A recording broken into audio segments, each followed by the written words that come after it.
Հայաստանում չկա քաղաքական կյանք։ Մենք չպետք է ձևացնենք, թե ունենք քաղաքական պրոցես կամ ասենք քաղաքական ինստիտուտ ազգային ժողով, որտեղ լինելու է քաղաքական պրոցես։ Երբ ամբողջ աշխարհի առաջ մի ամբողջական խմբակցություն ուղղակի արգելվում է, իսկ ներքին համերաշխության կարգախոսով ընտրարշավ անող Ծառուկյանը կալանավորվում, երբ բանտերը լի են քաղբանտարկյալներով, ինչ քաղաքական պրոցեսի մասին կարող է խոսք լինել։ Հայաստանում կա բանտ, իսկ Հայաստանի համար կան լրջագույն ռիսկեր։ Հայաստանում չկա հետընտրական հանդարտություն։ Հայաստանում կա մոտավորապես երկու մասի բաժանված ծայրահեղ պառակտված հասարակություն։ Հայաստանում չկա միասնական նավի զգացում եւ չկա առաջիկա ռիսկերի միասնական ընկալում։ Հայաստանում կա համատարած մեծ անորոշություն անկախ ընտրազանգվածային պատկանելությունից։ Հայաստանում չկա ռացիոնալ պատկերացում, թե ինչպես է պետք դիմակայել մեզնից կախված եւ մեզնից չկախված լրջագույն խնդիրներին, որոնց ամենամոտ ապագայում առնչվելու ենք բոլորս։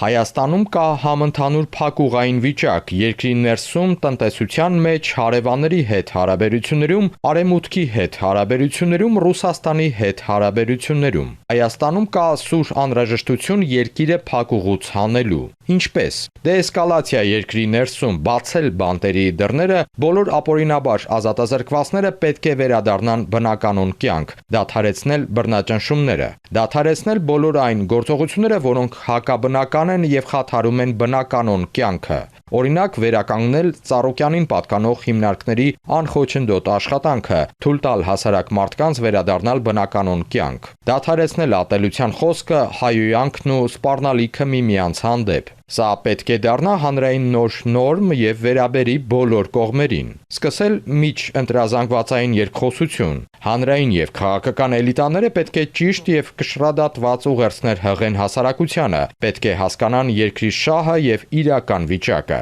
Մենք պետք է պատրաստ լինենք Կովկասյան խաղաղությանը, դրա համար պետք է լինենք գրագետ եւ ռացիոնալ։ Կովկասում խաղաղության պատրաստ չլինելը մեծագույն ռիսկ է։ Երկրի ներսում սկսել հիմնական խնդիրների շուրջ քաղաքակիրթ քննարկումների պրոցես։ Դա այսօրվա պայմաններում հեշտ չի լինելու, բայց դա է վտանգներին դիմակայելու եւ ներքին առողջացման ճանապարհը։ Պետք է անել ամեն ինչ, որ հաջորդ ընտրություններից հետո քաղաքական ուժերը շնորհավորեն միմյանց։ Սա պետք է դարձնել ազգային նպատակ։ Սա կբերի հասարակության լուրջ առողջացման։ Այս դրան հասնելու համար առաջին քայլը պետք է անել այսօր՝ դադարեցնել կալանավորումները, բացել բանտերի դռները, որ բոլոր ապօրինաբար ազատազրկվածները վերադառնան բնականոն կյանք։